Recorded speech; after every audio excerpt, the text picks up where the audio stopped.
Welcome to my new video for class 10th subject chemistry chapter 3 metals and non metals। जैसा कि आपको पता है पिछली वीडियो के अंदर आपने मेटल और नॉन मेटल चैप्टर की इंट्रोडक्शन के बारे में पढ़ा था। फिर एलिमेंट क्या हैं, उनकी संख्या कितनी है। इस टेबल के अंदर जैसा कि दिखा रहा हूँ ये 118 एलिमेंट की डिस्कवरी हुई है। इन 118 एलिमेंट में 90 प्लस 92 के करीब मेटल्स हैं। तो आज हम मेटल्स के बारे में पढ़ते हैं। मेटल्स एंड नॉन मेटल का जो टॉपिक है वो है मेटल्स, धातुएं।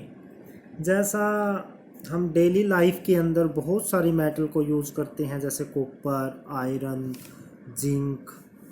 आप घर के अंदर देखेंगे लोहे की बहुत सारी वस्तुएं मिलेंगी, ठीक है, तो वो एक मेटल है। मेटल को वस्तुएं चमकीली होती हैं। मेटल की अगर डेफिनेशन लिखनी पड़े तो थोड़ी अजीब टाइप से डेफिनेशन आएगी। कैसे आएगी? दीज सब्सटेंस, दो सब्सटेंस विच आर हार्ड, जो हार्ड हैं, लस्टर, जो चमकीले हैं। लस्टर होता है जिनकी सतह चमकीली हो। मैलेबिलिटी, मैलेबिलिटी होता है जिसको सीट के अंदर ढाला जा सके। मीन अगर पिटाई कर दी जाए मेटल की तो वो पेज की तरह शेप ले लेते हैं, जैसे पेपर होता है ना, पेज इस टाइप से फैल जाती है। डक्टाइल, अगर किसी चीज़ की पिटाई की जाए या खींचा जाए तो वो तार के रूप में बन जाती है, तार बनना। Good conductor of heat and electricity, यानी गुड कंडक्टर होता है जिसमें से हीट और इलेक्ट्रिसिटी पास हो सके। मान लो मेटल का एक तार लिया, उसका एक सिरा इलेक्ट्रिसिटी करंट देते हैं, इलेक्ट्रिक करंट देते हैं, तो दूसरे सिरे के अंदर करंट पहुंच जाएगा, उसको बोलते हैं good conductor. High melting and boiling point, जिनका जमाव बिंदु होता है, एक तो फ्रीजिंग पॉइंट, एक होता है मेल्टिंग पॉइंट, पिघलना, जहाँ से जमी हुई चीज़ पिघलना शुरू होती है। एक होता है बॉइलिंग पॉइंट, जहाँ पर कोई चीज़ उबलती है। यानी इसका मेल्टिंग और बॉइलिंग पॉइंट बहुत ज़्यादा हाई होता है। यानी क्या डेफिनेशन बन गई? दो substance which are hard, most of hard मिलेंगे। लस्टर, जिनके सरफेस में चमक मिलेगी। मैलेबिलिटी, जिनको पीट कर क्या बनाया जा सकता है, सीट के अंदर ढाला जा सकता है। डक्टाइल, खींच कर तारे बनाई जा सकती हैं। Good conductor of heat and electricity, जिनमें से हीट और इलेक्ट्रिसिटी पास हो सकती है। High melting and boiling point, जिनका मेल्टिंग और बॉइलिंग पॉइंट हाई है, मेटल कहलाते हैं। अब हम पढ़ते हैं यूजेस। यूजेस क्या है? Metal are use for conduction, for construction, construction mean बनाने के लिए। ब्रिज, मेटल का क्या उपयोग है? ब्रिज बनाने में, एरोप्लेन, जहाज़ बनाने में, ऑटोमोबाइल्स, जो आपके वाहन हैं, बस, कार, शिप्स, जहाज़ बनाने में, समुद्री जहाज़, ट्रेन, बिल्डिंग आदि चीज़ों को बनाने में मेटल का उपयोग किया जाता है। कुछ मेटल स्पेशल हैं, जैसे टाइटेनियम है, क्रोमियम है, मैंगनीज है, जिंकोनियम है। इनका यूज किया जाता है डिफेंस इक्विपमेंट, सेना की चीज़ें बनाने में। तो सेना के लिए जैसे टैंक वगैरह हैं, जहाज़ हैं, उनकी ऑपरेटर्स हैं, मशीन गन वगैरह है, जो कुछ भी है, तो डिफेंस का सामान बनाने में भी इसको यूज़ किया जा सकता है।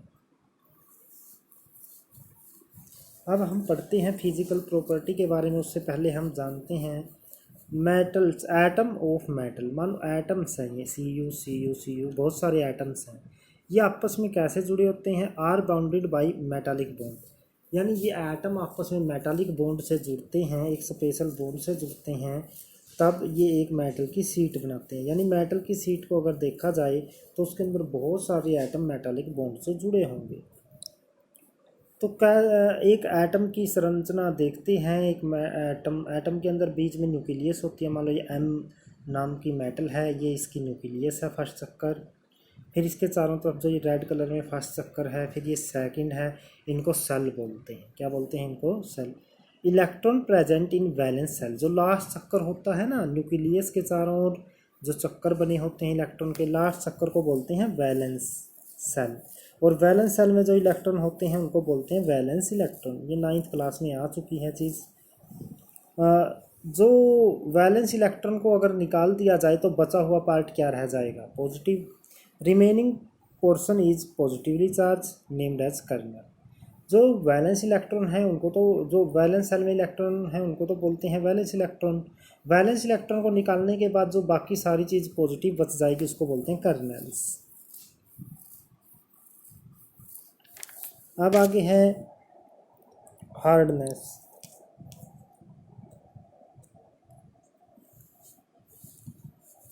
फिजिकल प्रॉपर्टी के बारे में पढ़ते हैं। सबसे पहले हार्डनेस। हार्डनेस क्या है? Metal are usually hard.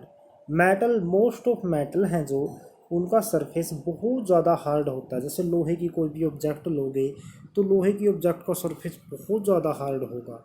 कोई भी, कुछ मेटल्स ही हैं जो सॉफ्ट हो सकती हैं। जैसे गोल्ड भी है तो हार्ड, लेकिन लोहे के कंपैरिजन में सॉफ्ट पड़ती है। Surface of metal are very hard.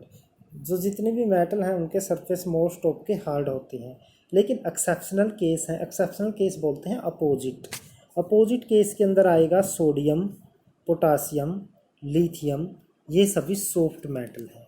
ये क्या है? सॉफ्ट। वैसे तो सभी मेटल हार्ड होती हैं, लेकिन ये वाली मेटल क्या है? सॉफ्ट है। इनको एक्सेप्शनल केस बोलते हैं। आगे है metallic lustre.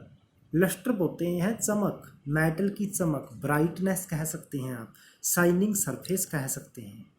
Metal have shining surface. जो मेटल न्यू होती है उसका सरफेस शाइनिंग होता है।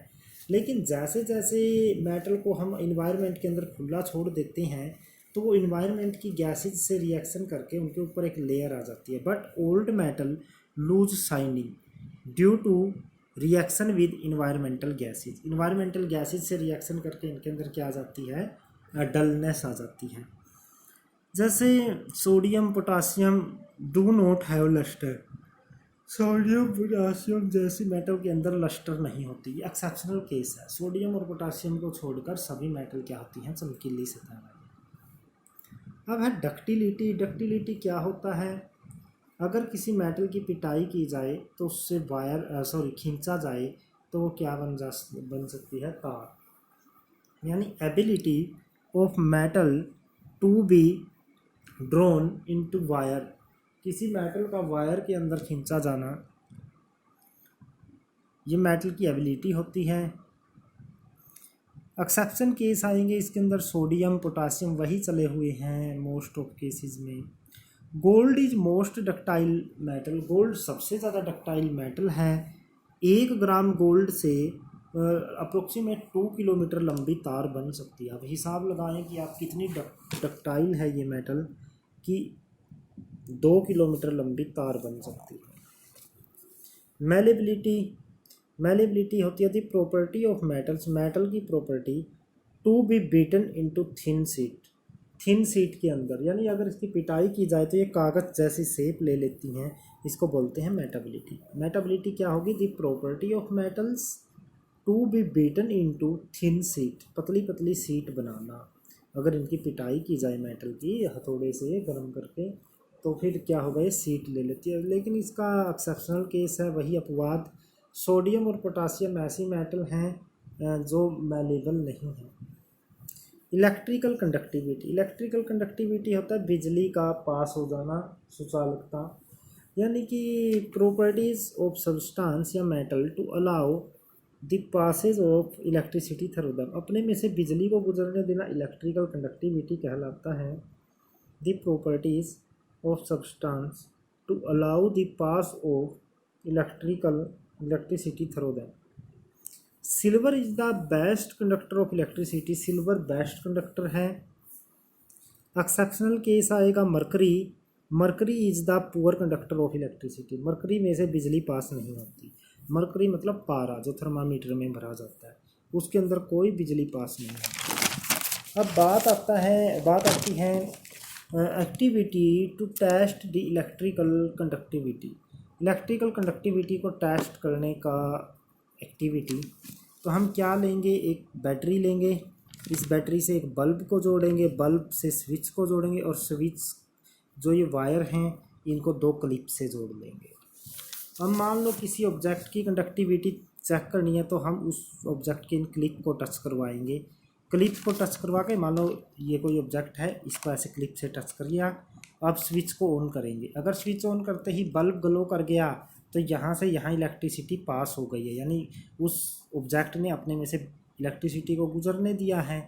इसका मीनिंग वो ऑब्जेक्ट क्या है, गुड कंडक्टर। उस ऑब्जेक्ट को यहाँ प्लेस करेंगे और इन दोनों को टच करवाएंगे। तो क्या है arrangement, a bulb is connected with battery, एक बल्ब है इसको बैटरी से जोड़ा गया है। एंड स्विच, और स्विच के साथ टू क्लिप आर एडजस्टेड, और दो क्लिप के साथ। एक बल्ब है इसको बैटरी के साथ और स्विच के साथ अटैच किया है। और फिर क्या किया जाएगा, तो फिर क्या करेंगे, apply clip on the object, ये दोनों क्लिप किसी ऑब्जेक्ट पर लगाएं। किस ऑब्जेक्ट पर, जिसकी हमें चेकिंग करनी है। अब एट प्रेस स्विच, स्विच को दबाइए। इफ बल्ब ग्लो, अगर बल्ब ग्लो करता है, ऑब्जेक्ट इज गुड कंडक्टर, तो ऑब्जेक्ट गुड कंडक्टर होगी। अगर बल्ब ग्लो नहीं करता तो ऑब्जेक्ट बैड कंडक्टर होगी।